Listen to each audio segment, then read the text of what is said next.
Hello friends, कशा आहात मैत्रिणींनो? थोडंसं स्ट्रेस, थोडंसं टेन्शन असेलच, कारण की मुलांच्या एक्झाम सुरू आहेत, हो ना? आणि त्याचबरोबर लागली आहे ती उन्हाळ्याची चाहूल. तर ह्या उन्हाळ्यामध्ये आपण वेगवेगळी लोणची घरी बनवतो, तर आणि त्यामुळे आपल्या जेवणाला खूप छान रंगत येते. तर त्यातलंच एक एकदम हटके असं लोणचं मी आज तुमच्यासाठी घेऊन आली आहे. एकदम वेगळं आहे. हे तुम्ही यापूर्वी कधी केलं नसेल याची मला खात्री आहे. हे लोणचं कसं करायचं, त्याचे पूर्ण स्टेप बाय स्टेप सगळ्या टिप्स मी याच्यामध्ये दिलेल्या आहेत. व्हिडिओ शेवटपर्यंत नक्की बघा आणि हो, व्हिडिओ आवडला तर मला नक्की कमेंटमध्ये सांगा आणि माझं चॅनल सबस्क्राईब केलं नसेल तर नक्की सबस्क्राईब करा. चला तर मग आपण बघूया चिक्कूचं लोणचं. आपण आता किचनमध्ये आलो आहोत. ते चिक्कूचं लोणचं करण्यासाठी मी तुम्हाला दाखवते आणि याच्यामध्ये मी तुम्हाला भरपूर टिप्स दिलेल्या आहेत, त्या नक्की बघा. सगळ्यात पहिले तर हे चिक्कू जे आपल्याला सध्या बाजारात विपुल प्रमाणात मिळतात ते आणून स्वच्छ धुवून मी त्याची साल काढलेली नाही, त्याच्या पातळ चकत्या करून मी 3 दिवस ते उन्हामध्ये वाळवलेलं आहे. बघू शकताय तुम्ही कसं कडकडीत छान झालेलं आहे. ते इतकं छान ड्राय झालेलं आहे. याच्यामधलं पूर्ण मॉइश्चर पाणी निघून गेले, त्याच्यामुळे हे लोणचं छान टिकायला मदत होते. तर अशा पद्धतीने हे चिक्कू मी तयार करून घेतले आहेत.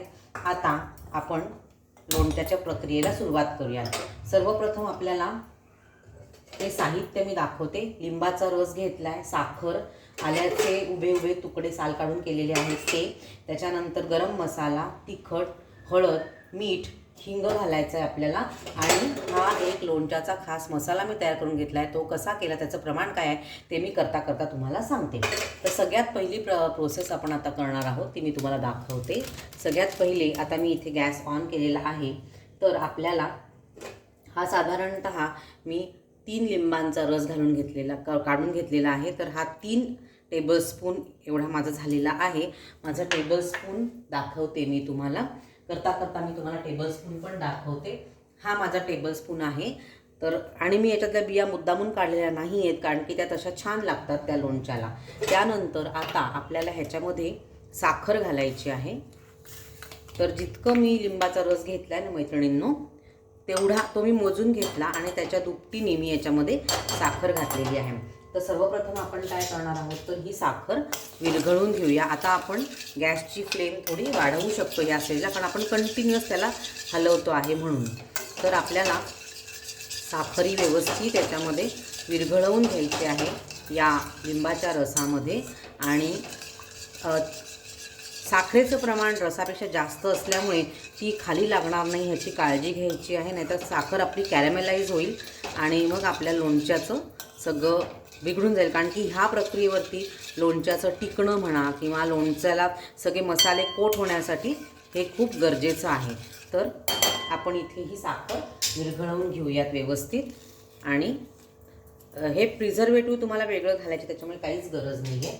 ह्याच्यामध्ये हे व्यवस्थित टिकणार आहे आपलं लोणचं जे आहे ते. आता मी तुम्हाला हा मसाला सांगते काय काय घेतलं आहे ते. ह्याच्यामध्ये मी 1 टीस्पून इतके जिरे घेतले, 1 टीस्पून धणे घेतलेले आहेत, त्यानंतर 1 टीस्पून बडीशेप घेतलेली आहे, त्याच्यानंतर 3 मिरे, 3 लवंगा आणि 2 वेलची घेतलेल्या आहेत. तर हे असं सगळं मी भाजून घेतलं सगळं आणि ते मिक्सरमध्ये त्याची बारीक पूड करून घेतलेली आहे. हा मसाला आपण त्याच्यामध्ये घालणार आहोत. याला आपल्याला खूप असं पेस्ट नाही, बारीक नाही मी त्याची पावडर केली, थोडंसं असं मी त्याला कोर्स ठेवलेलं आहे. त्याच्यामुळे छान त्याला अशी लोणच्याला मस्त चव येईल.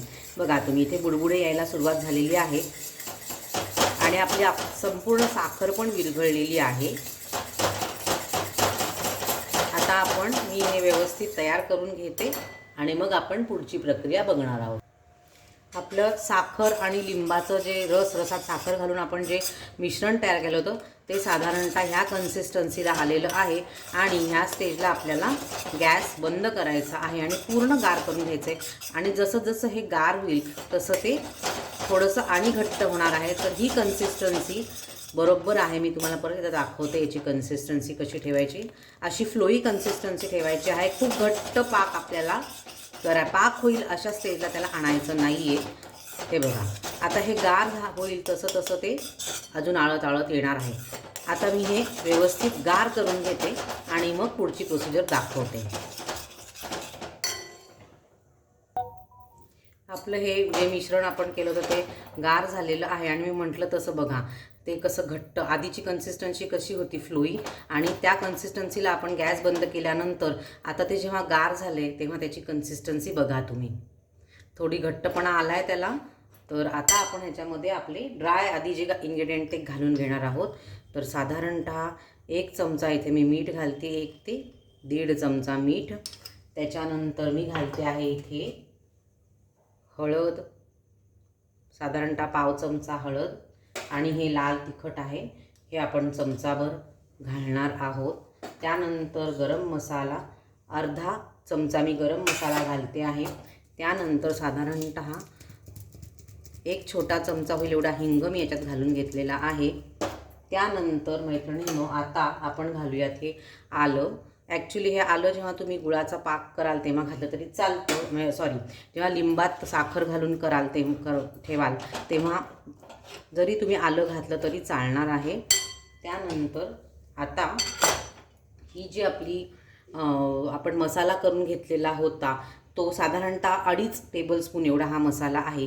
तर एवढा मी घालते आहे याच्यामध्ये आणि हे मी व्यवस्थित सगळं प्रॉपरली मिक्स करून घेते. आणि मग ह्याच्यामध्ये आपल्याला चिक्कूचे काप जे आपण करून घेतलेले आहेत, चिक्कूच्या फोडी ज्या आपण छान वाळवून घेतल्या आहेत त्या आपल्याला घालून त्याला सगळा मसाला व्यवस्थित कोट करायचा आहे. खूप सुंदर आंबट गोड मस्त चवीचं असं हे लोणचं होतं. नक्की करून बघा आणि टिकतं हे लोणचं, कारण की आपण जो लिंबू आणि साखरेचं जे गरम मिश्रण करून घेतलं आहे त्यामुळे ते टिकतं. हे साधारणतः मी 5 मध्यम आकाराचे चिक्कू असतात ना ते घेतलेले आहेत. त्याचं हे सगळं प्रमाण मी तुम्हाला जे काही प्रमाण सांगितले ते त्याच्याप्रमाणे सांगितलेलं आहे. तर आता आपण हे व्यवस्थित सगळं मिक्स करून घेऊया.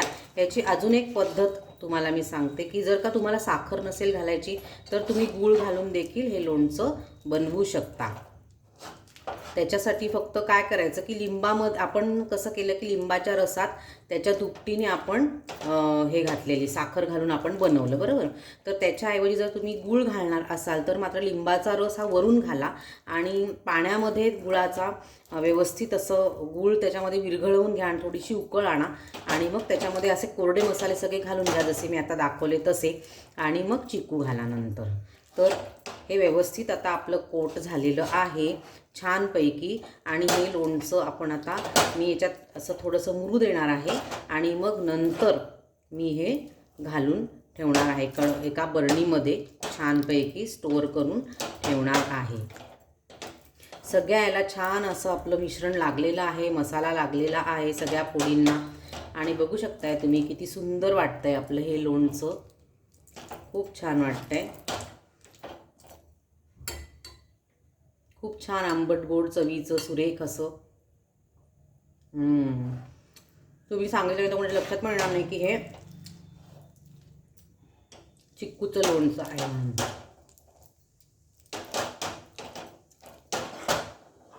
दाखवते मी तुम्हाला जवळून, बघू शकता तुम्ही. अशा पद्धतीचं आपलं हे लोणचं तयार आहे.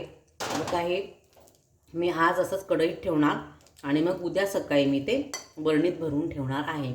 तर नक्की करून बघा मैत्रिणींनो, चिक्कूचं लोणचं एकदम वेगळा लोणच्याचा हटके प्रकार. आणि जर तुम्हाला हे उपासासाठी करायचं असेल तर उपासाला न चालणारे जिन्नस यात वगळून बाकी सगळं टाकून तुम्ही उपासासाठी पण हे लोणचं करून ठेवू शकता. हे मुरल्यानंतर खूप सुंदर लागणार आहे. नक्की करून बघा आणि कसं वाटलं मला कमेंटमध्ये सांगा. थँक्यू.